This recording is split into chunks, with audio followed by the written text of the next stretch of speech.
এই তীব্র গরমে বা ইফতারের জন্য ডিম দিয়ে তৈরি ডেজার্ট অনেক বেশি সফট, চিংড়ি, অনেক বেশি স্পঞ্জিও। আসসালামু আলাইকুম এভরিওয়ান, ওয়েলকাম টু কুক 18। এই ডেজার্ট বা পুডিং তৈরি করতে এত বেশি সহজ আর খেতে এত বেশি মজা, আপনারা একবার তৈরি করলে বারবার তৈরি করবেন। ঠান্ডা ঠান্ডা এই ডেজার্ট খেলে মন ভরে যাবে। ডেজার্ট বানাতে এখানে লাগবে ডিম। এখানে আমি 3 পিস ডিম নিয়েছি। ডেজার্টের সাইজ যদি বেশি বড় হয় সেক্ষেত্রে ডিমও বাড়িয়ে নিতে হবে। 3টে ডিমের সাথে হাফ কাপ চিনি একেবারে পারফেক্ট হবে মিষ্টি অনুযায়ী।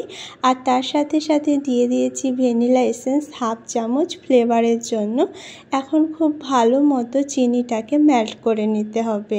চিনিটা পুরোপুরি মেল্ট করে নিতে হবে, তাই খুব ভালো মতো মিক্স করে নিচ্ছি।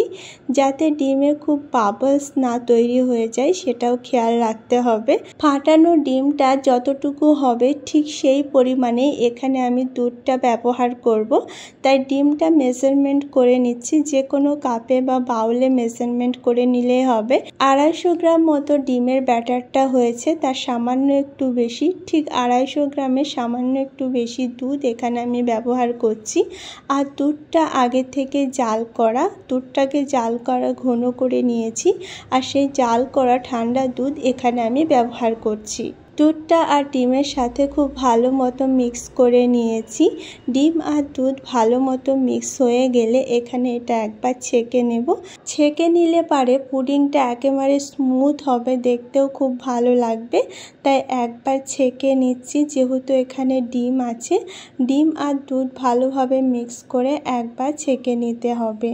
যে পরিমাণে দুধ আর সেই পরিমাণে ডিমের ব্যাটার হলে খেতে খুবই ভালো লাগবে। ছ্যাঁকা হয়ে গেলে এখন এটাকে স্টিম করতে হবে। অ্যালুমিনিয়ামের একটা ফয়েল দিয়ে মুখটা ভালোভাবে সিল করে দিয়েছি। এখানে অ্যালুমিনিয়ামের ফয়েলটা অ্যাভেলেবেল না থাকলে একটা ঢাকনা দিয়ে ঢেকে দিতে হবে। স্টিম করার জন্য এখানে একটা কড়াইয়ে দিয়ে দিয়েছি জল। জল খুব বেশি পরিমাণে দেওয়ার প্রয়োজন নেই, সামান্য পরিমাণে জল দিয়ে দিয়েছি। আর ফ্লেমটাকে একেবারে লো রেখেছি। এখানে স্ট্যান্ড রেখে দিলে হবে বা টিস্যু পেপার রেখে দিলেও হবে, যাতে বাটিটা না নড়ে। আর উপর থেকে ঢাকনা দিয়ে ঢেকে দেব, তাহলে খুব ভালো মতো স্টিম হবে। 25 থেকে 30 মিনিট এটাকে স্টিম করে নিতে হবে। বাটির সাইজ যদি বড় হয় বা ব্যাটার যদি অনেক বেশি হয় সেক্ষেত্রে টাইম বেশি লাগতে পারে।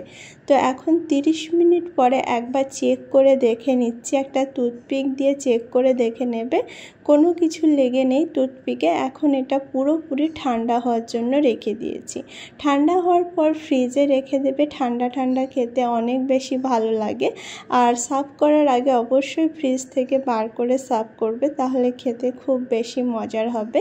একটা নাইফ দিয়ে সাইডটা হালকা কাট করে নিচ্ছি, যাতে খুব সহজেই ডিমোল্ড হয়ে যায়। তো নাইফ দিয়ে এইভাবে সাইডটা হালকা কাট করে নেব আর এটা ডিমোল্ড হয়ে যাবে। ডিম আর দুধ দিয়ে তৈরি খুব মজার একটা পুডিংয়ের রেসিপি একবার ট্রাই করো, আশা করছি সবার খুব ভালো লাগবে। কতটা সুন্দরভাবে এটা বেরিয়ে গেছে। উপরে একটু চেরি দিয়ে সার্ভ করে দিয়েছি।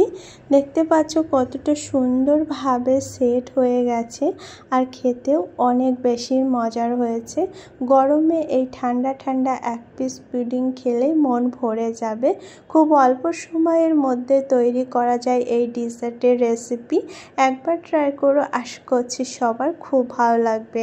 দেখতে পাচ্ছ কতটা লোভনীয় হয়েছে আর ভিতরে একদমই কাঁচা নেই। আজকের রেসিপি যদি কোথাও ভালো লেগে থাকে অবশ্যই একটা লাইক করো। এরকম মজার আর ইজি রেসিপি দেখার জন্য আমার চ্যানেলকে সাবস্ক্রাইব করো।